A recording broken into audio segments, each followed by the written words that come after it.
안녕하세요. 미술로 보는 세상 시작합니다. 오늘은 서울에서 지금 아주 핫한 전시가 열리고 있는데요. 바로 세계가 사랑한 예술가, 거리의 미술가인 뱅크시입니다.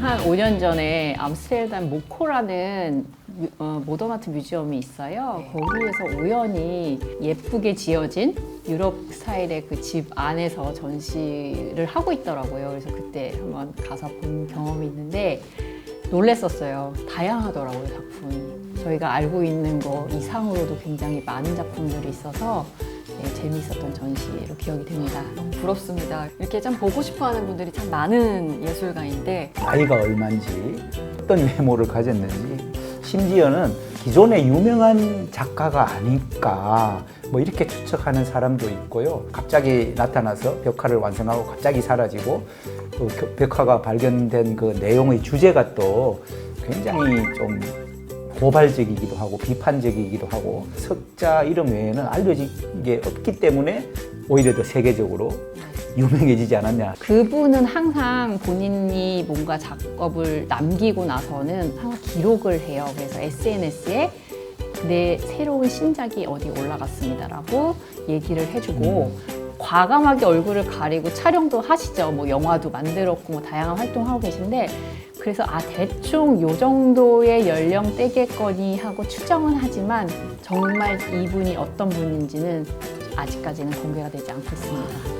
상당히 이미지 관리를 잘하는 분 같은데요. 마케팅을 잘하시는 분 같아요. 그러다 보니 가격도 정말 높은 편이죠. 네, 경사도가 맞아요. 높은 그 동네의 외벽에다가 할머니가 재채기를 하는 그 스텐실을 남기고 그게 마치 집이 기울어져 보이는 듯한 작품, 혹은 그 진주 귀걸이를 한 소녀를 벽에다가 그렸는데 제일 중요한 그 진주 포인트가 그 벽에 이미 설치되어 있는 알람이 진주 귀걸이처럼 보이게끔 유머 있게, 위트 있게 작업도 하는 것 같습니다. 그래서 그런 환경과 공간을 잘 활용하는, 그러니까 센스 있는 작가라고 저는 생각이 들어요.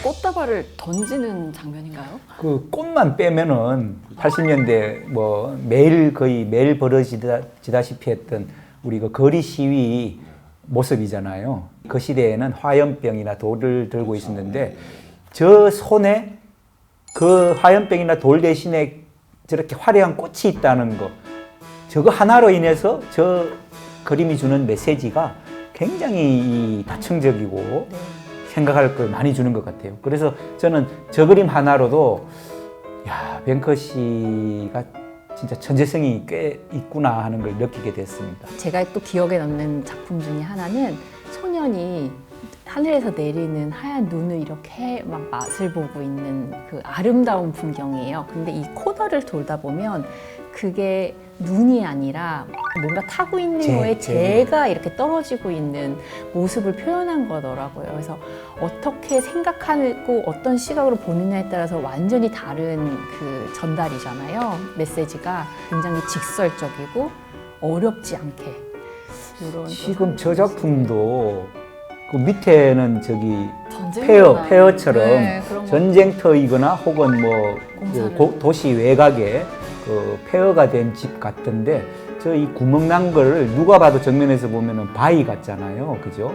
리본 체조하는 저 소녀의 모습과 저렇게 발이 겹치게 해서 A와 B의 결합이라는 어떤 새로운 어떤 동작 뭐 이렇게 연결시키면서 굉장히 뛰어난 아이디어가 돋보인다고 생각이 듭니다. 와, 이런 장면은 현실에선 잘 불가능할 뭐 것 같은데요. 다윗과 골리앗의 싸움 같은. 네. 푸틴 대통령을 넘기는 우린 소리. 푸틴 대통령. 이제 푸틴 대통령 저것도 역시 어떤 전쟁에 대한 어떤 고발, 뭐 저걸 저렇게 소년과 거인으로 표현한 것 같습니다. 스포츠 상황에서. 예. 펄프 픽션의 한 장면을 총 대신에 그냥 바나나로 대체한 거잖아요. 그러고 보면은 저 예술에서 저 바나나를 소재로 삼는 작품이 많은 것 같아요. 그 작년에 왜 리움 미술관에서 했던 네. 예, 예, 마우리치오 카텔란인가요? 거기 보면은 왜 그냥 바나나 하나 딱 붙여놓은, 그래서 뭐 어떤 전시에서는 누가 바나나를 떼서 그냥 먹어버렸다고 해서 오히려 더 큰 작품과 화제를 일으키고 스캔들을 일으킨 작품이고, 어떤 이 예술가들이 바나나를 소재로 삼는 걸 좋아하는 앤디 것 같습니다. 워홀도 유명한 바나나. 예, 물론 앤디 워홀도 뭐 너무나 유명한 바나나 작품을 남겼고. 아무도 안 볼 때든 잽싸게 거리에 그림을 그리고 사라진다고 해야 되나요? 네. 네. 그 굉장한 그 계산이 필요할 것 같거든요. 작업뿐이 아니고 이런 전체 자기 작업을 하기 위한 기획, 어떻게 알리는 그런 그 뭐 SNS나 이런 세상 모든 이 방법을 아주 잘 이해하고 있는 굉장히 영리하신 그 화가인 것 같고요. 어떻게 보면 그래피티라는 것 자체가 사실은 불법이잖아요. 근데 그런 방식을 사용하는 것 자체도 굉장히 잘 계산된 뭐 그런 방법이 아닌가 생각이 되고요. 그래서 제일 중요한 포인트가 여기 있는데요. 그렇기 때문에 이 사람은 이미 범죄자인 거예요. 그래서 나타날 수가 없는 상황인 거죠. 이 사람은 이제 항상 소외된 외곽에서 이제 그런 걸 이제 만들어내는 거죠. 그래서 그러면서 이제 그 거기 자체가 이제 이슈가 되고 실제로 그 또 이 부동산 가격도 올라요. 저 그림이 그려지고 나서 네. 다녀만 가면 몇십 배가 네, 올라죠. 그 자기 집에 다 그려달라고 이렇게. 저희 그렇게. 동네도 좀 그래서 그리고 심지어 어디 이 건물을 그리고 건물의 벽화를 그리고 이 사람들이 다니는 인도를 통해서 이 뭐 도로까지 이렇게 되어 있는데 법적으로 그게 뭐 사유지와 또 뭐 공공지역 이런 데에 그려지면 안 돼서 이걸 지우겠다고 했더니 이 사유재산 자기의 집에 그린 거는 놔둬라. 다만 이 공공지역은 지어야 그래서 중간에 라인이 끊겨서 예, 그런 남겨져 얘기 있는 들었습니다. 것도 있어요. 전 세계에서 이런 걸 보려고 또 오고 또 그 이 사람이 올리는 SNS 말고도 일반 사람들이 그걸 사진을 찍어가지고 또 올리고 하니까 이런 행위 자체도 굉장히 예술적인 어떤 작업의 일환이지만 이게 굉장히 비싼 그 부동산 어떤 가치로 이제 변환이 된 거죠. 근데 하여튼 좀 재밌는 거는 그렇다고 해서 현재 뱅크시 본인이 경제적인 이익을 많이 얻은 거는 지금 뭐 드러난 게 없잖아요. 그죠? 알 수가 없죠, 뭔가를. 보통 뭐 알려진 작가면은 뭐 그 작가의 작품이 얼마에 팔리면은 뭐 작가도 당연히 큰 혜택을 입기도 한데 하여튼 그런 건 없었어요. 그래서 처음에는 벽화로 그려졌지만 나중에 그림으로 그려지면서 제일 유명한 그림이 저렇게 풍선과 소녀라는 그림 아니겠습니까? 그죠? 소녀가 빨간 풍선을 저렇게 탁 놓치는 순간을 저렇게 처음에는 저게 벽화로 그려진 걸로 알고 있어요. 그러다가 이제 그림으로도 그려지고 나서 뭐 2018년에 너무나 유명한 사건이 있었죠. 예, 영국 그 소더비 경매였죠. 낙찰이 돼서 땅 하는 순간에 사람들이 깜짝 놀랐죠. 땅 하는 순간에 저게 갑자기 내려오면서 이제 파쇄가 되는, 완전 파쇄는 안 되고 중간에 저렇게 탁 걸렸어요. 가지고 한 3분의 2 혹은 뭐 2분의 1 정도만 저렇게 파쇄가 됐는데 하트 부분만 센터에 남게 그러니까요. 의도가 된 저 것이냐. 절묘했어요. 뭐. 그래서 나중에 이제 뱅크시가 자기가 그런 장치를 했다. 어떤 뭐 빗꼼, 자기 작품이 그렇게 뭐 고가로 팔리는 거에 대한 빗꼼이라 그럴까, 그리고 뭐 하여튼 그런 걸 드러냈다고 하는데, 더 재밌는 사실은 저게 제가 기억하기로는 15억에 낙찰이 됐어요, 당시에. 경매 회사 측에서는 그 경매 받은 사람에게 물었다고 해요. 이거는 무효나 마찬가지이긴 하다. 그래서 어떻게 하겠느냐 그러니까 이 사람이 머리가 좋았던 것 같아요. 이 사람이 나 15억 내고 저걸 가져가겠다. 또 저것도 하나의 작품, 어마어마하게 가격이 오히려 오르고, 그래서 하여튼 그때 저렇게 파쇄됐지만 나는 갖고 가겠다고 했던 그 낙찰자가 굉장히 미래를 내다보는 사람이 아니었어요. 돈만 따지더라도. 저 사건으로 인해서 소더비도 혜택을 받았죠. 이슈가 됐으니까 네. 거기에 뱅크시도 전 세계적으로 그때 유명해졌죠. 폭발적으로 더 예, 알려졌죠. 알려졌죠. 그렇게 되니까 이 정말 천재가 아닌가. 어떻게 보면 행위 예술적인 요소도 상당히 굉장히 크죠. 네. 예. 그리고 중요한 건 정말 머리가 좋다고 생각하는 게 뭐냐면 리프로덕션. 저게 같은 이미지들을 여러 곳에 많이 활용을 하잖아요. 그게 가능한 이유는 정말 편리하게 스텐실이라는 그 기법을 활용해서 그냥 오려낸 종이 그 판에 스프레이를 뿌려서 금방 뭐 컬러 두세 가지만 추가하면 금세 작품이 되어버리는 그런 그래피티 아트를 하고 있다라는 것. 뭐 기존의 다른 그래피티보다도 너무 간단하게 그리고 본인의 아이덴티티를 명확하게 보여주는 작업들을 하고 있으니 누구한테 들키면 안 되니까 빨리 하고 굉장히 빨리 그냥 붙여놓고 스프레이 뿌리고 그냥 사라지는 거예요. 그러니까 뭘 하더라도 행위하는 예술에서 의미랑 가치도 부여가 되고 시간과 공간에 대한 이 계획도 아주 치밀하잖아요. 그러니까 부동산도 전문가인 것 같고요. 이 분은 분명히 혼자 작업은 안 한다고 얘기를 해요. 왜냐면은 이 작업하는 그 본인이 이 스텐실 하는 그 작업하는 그 행위 자체를 다 기록을 남기잖아요. 촬영을 하고 있고, 그러니까 팀이 있고 제 생각엔 개인적으로는 이 아티스트를 이렇게 만들어지기까지의 뭔가 큰 그런 기획자들이 같이 함께 조직적으로 움직이지 않느냐라는 생각도 해보게 되더라고요. 비밀도 같이 조직적으로 네. 지키는 게 쉽진 않을 텐데 참 궁금해지네요.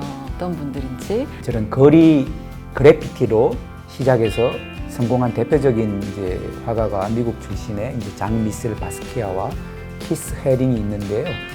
장 미셀 바스키아가 그린 그 무제라는 작품이 있어요. 그 그림은 한때 미국 역사상 최고 경매가를 기록할 정도였습니다. 그게 당시 가격으로 1천억, 우리나라 돈으로 1천억 원의 이 경매 받았던 작품이거든요. 스트릿 아트라고 그냥 새롭게 그 장르가 네. 생겼다라고 보시면 좋을 것 같아요. 이 거리의 작품 그래피티라든지 장미셸 바스키아의 낙서 같은 그림이라든지 이런 것들이 거기서부터 유래돼서 스트릿 아트라는 새로운 장르를 개척하고 이게 더 활성화될 수 있게 그냥 낙서가 아닌 아트로서 이 장르를 개척한 제일 또 중요한 지금 현대의 인물이 아닌가라고 생각이 듭니다. 네, 이렇게 발칙한 발상과 많은 아이디어들을 실현하고 구현해내는 거에 사실 좀 계속 감탄하게 되는데요. 또 잘 생각을 해보니까 이런 새로운 장르 속에서 자주 등장하는 오브제랄까요? 전 쥐를 많이 본 것 같아요. 그렇죠? 이게 뭐 스트리트라서 연관이 있는 걸까요? 그냥 저의 개인적인 생각이지만 또 자기 자신의 약간 그런 리플렉션이 아닌가. 왜냐면 이제 뭐 항상 그 소외되고 항상 뭐 엄청나게 뭐 그 많은 그 가족을 이루고 살겠지만 항상 안 보이잖아요. 안 보이고 사라지고 숨어 이제 있고. 숨어 있고 소외되고. 상당히 또 다른 몸값이 비싼 쥐인 것 같아요. 보이는 않는데. 개인적으로요. 이제는 조금 밝혀지고 싶어 하는 게 아닌가라는 생각도 드는 게 영화도 촬영을 했어요. 근데 영화를 혼자 찍을 수 있는 것도 아니고 영화를 제작을 해서 이렇게 편집도 해야 정하고 되고. 뭐 다 이런 행위들을 하려면 분명히 누군지 아는 사람들이 있을 거란 말이죠. 그래서 베일을 벗을 수 있는 시간이 곧 다가오지 않을까라는 생각도 조금 해봅니다. 이 뱅크시의 작품들을 보면은 사실은 굉장히 그 쉬운 언어로 돼 있잖아요. 예.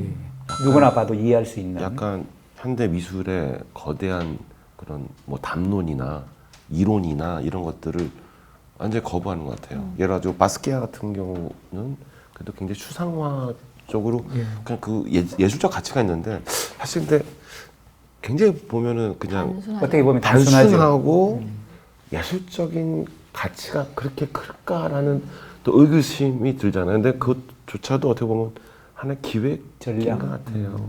그런 예술이 어려운 예술을 이제 조롱하는.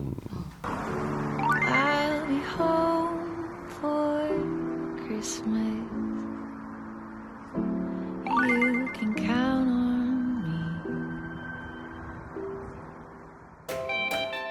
맞아요. 좋은 작품을 누가 결정하고 평가하느냐, 작품의 가치를 왜 거기에서만 이런 쏟업이라는 경매에서 가치를 매겨야 되는가, 몇몇 사람들에 의해서 굉장히 이렇게 비꼬아서 사회를 비판하는 듯한 작품들도 굉장히 많더라고요. 그래서 많은 놀라움과 호기심을 갖게 만드는데요. 서울에서도 지금 한창 전시가 열리고 있는 뱅크시에 대해서 알아봤습니다. 저희는 여기서 마무리하고요. 다음에 또 인사드리겠습니다. 고맙습니다.